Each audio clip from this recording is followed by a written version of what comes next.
Alhamdulillah hamdan katsiran thayyiban mubarakan fi kama yuhibbuna rabbuna wa yarda.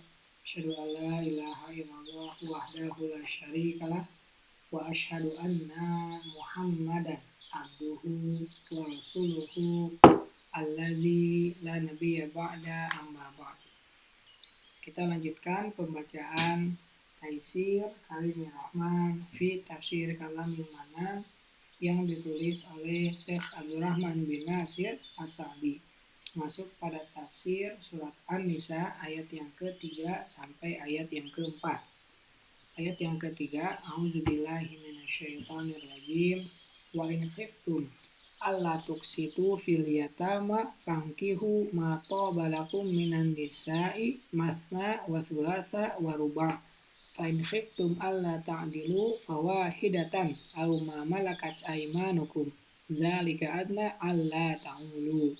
Dan jika kamu takut tidak dapat berlaku adil terhadap hak-hak perempuan yatim, bila mana kamu mengawininya, maka kawinilah wanita-wanita lain yang kami senangi, 2, 3, atau 4. Kemudian jika kamu takut tidak akan dapat berlaku adil, maka kawinilah seorang saja, atau budak-budak yang kamu miliki. Yang demikian itu adalah lebih dekat kepada tidak berbuat aniaya. Tafsir ayat, maksudnya apabila kalian takut tidak berlaku adil terhadap wanita-wanita yatim yang ada di dalam pengasuhan dan perwalian kalian, dan kalian takut tidak mampu menunaikan hak-hak mereka yang disebabkan kalian tidak mencintai mereka, maka carilah wanita-wanita selain mereka, lalu nikahilah. Ma tobalakum min nisa, wanita-wanita lain yang kamu senangi, maksudnya wanita-wanita yang kalian pilih yang memiliki agama, harta, kecantikan, dan keturunan yang baik, dan lain sebagainya di antara sifat-sifat yang mendorong untuk menikahi mereka. Pilihlah mereka menurut pendapat kalian, dan sebaik-baik sifat yang menjadi patokan dalam memilih adalah agama. Sebagaimana Nabi Shallallahu Alaihi Wasallam bersabda, "Tunkahul mar'atu li arba', limaliha, wali jamaliha, wali hasabiha, wali diniha, fadfar bidatid din taribat yaminuk." Wanita dinikahi karena 4 hal. Karena hartanya, kecantikannya, keturunannya, dan agamanya. Dan pilihlah yang memiliki agama, niscaya beruntunglah kamu. Al-Bukhari, Muslim dari Abu Hurairah radhiyallahu anhu. Ayat ini menunjukkan bahwa seyogianya seseorang itu memilih wanita sebelum menikahinya. Bahkan syariat telah membolehkan baginya untuk memandang wanita yang hendak dinikahinya itu agar ia benar-benar mengetahui segala hal secara pasti tentang wanita itu. Kemudian Allah menyebutkan jumlah wanita yang boleh dinikahinya, seraya berfirman, masna wa thulatha wa ruba', 2, 3, atau 4. Maksudnya, barang siapa yang hendak menikahi 2 wanita, maka boleh ia lakukan, atau 3, maka boleh ia lakukan, atau 4, maka boleh ia lakukan. Dan tidaklah boleh baginya melebihi dari jumlah tersebut, karena ayat ini disebutkan dalam rangka menjelaskan jumlah yang paling banyak yang dibolehkan. Maka tidaklah boleh melebihi apa yang telah Allah sebutkan berdasarkan ijma'. Yang demikian itu karena seseorang laki-laki terkadang tidak mampu menahan syahwatnya hanya dengan seorang istri. Karena itu diperbolehkan baginya seorang istri lagi setelah seorang istri pertama hingga mencapai 4 orang istri. Karena dengan jumlah 4 wanita itu telah mencukupi bagi kaum laki-laki kecuali bagi segelintir laki-laki. Walaupun demikian, hal tersebut dibolehkan baginya apabila ia merasa mampu untuk tidak berlaku zalim dan aniaya dan yakin dapat memenuhi hak-hak mereka semua.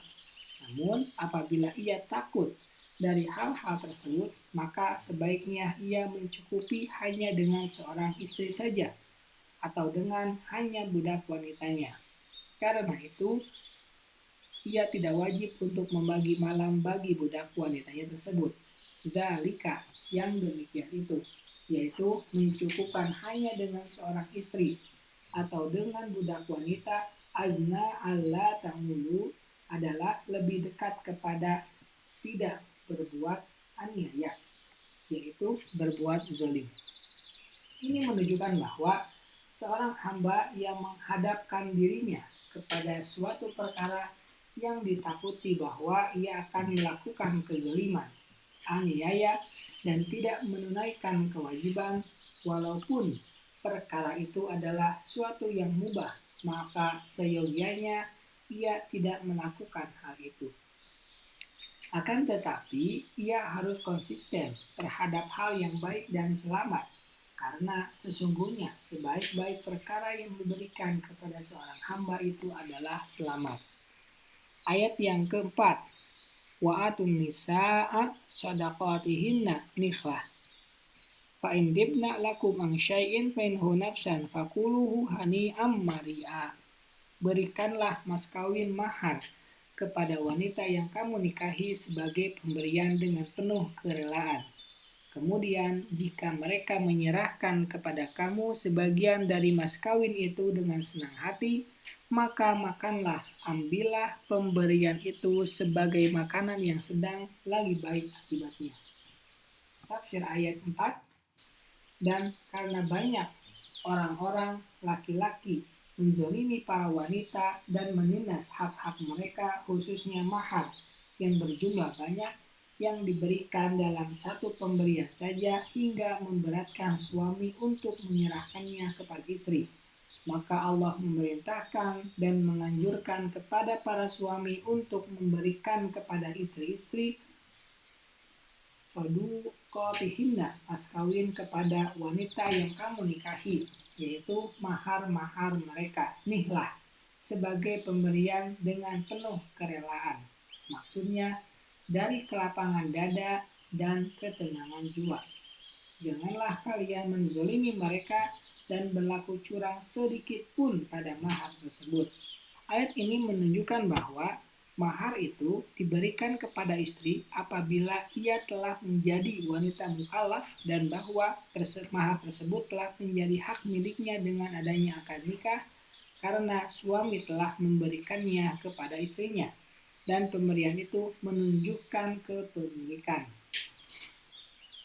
Fa'intibna lakum an syai'in minhu, kemudian jika mereka menyerahkan kepada kamu sebagian dari mas kawin itu, yaitu dari mahar tersebut, nafsan, dengan senang hati, maksudnya dengan membiarkan untuk kalian atas dasar kerelaan dan pilihan sendiri untuk menggugurkan sedikit darinya atau menunda membayar atau menggantinya.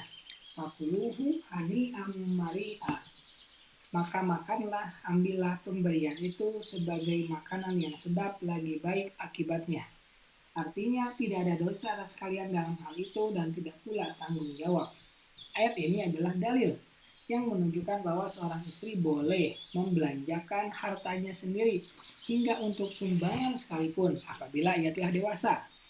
Namun, bila ia belum dewasa, maka pemberiannya itu tidaklah memiliki hukum apa-apa, dan wali wanita tersebut juga tidak memiliki hak apa-apa dari mahar tersebut, kecuali apa yang diberikan secara sukarela oleh wanita tersebut. Dan ayat fankihu ma tawbalakum minan nisa'i, maka kawinilah wanita-wanita lain yang kamu senangi, adalah dalil yang menunjukkan bahwa menikahi wanita-wanita yang buruk tidaklah dianjurkan, bahkan dilarang, seperti wanita musyrik atau wanita pezina, sebagaimana firman Allah Ta'ala, wala tankihul musyrikati hatta yu'min, dan janganlah kamu menikahi wanita-wanita musyrik sebelum mereka beriman. Al-Baqarah 221. Dan firman-Nya wazaniyatu la yankihuha illa zanin au musyrikun. Dan perempuan yang berzina tidak dikawini melainkan oleh laki-laki yang berzina atau laki-laki musyrik. An-Nur ayat 3. Subhanaka Allahumma wa bihamdika asyhadu an la ilaha illa anta astaghfiruka wa atubu ilaik. Assalamualaikum warahmatullahi wabarakatuh.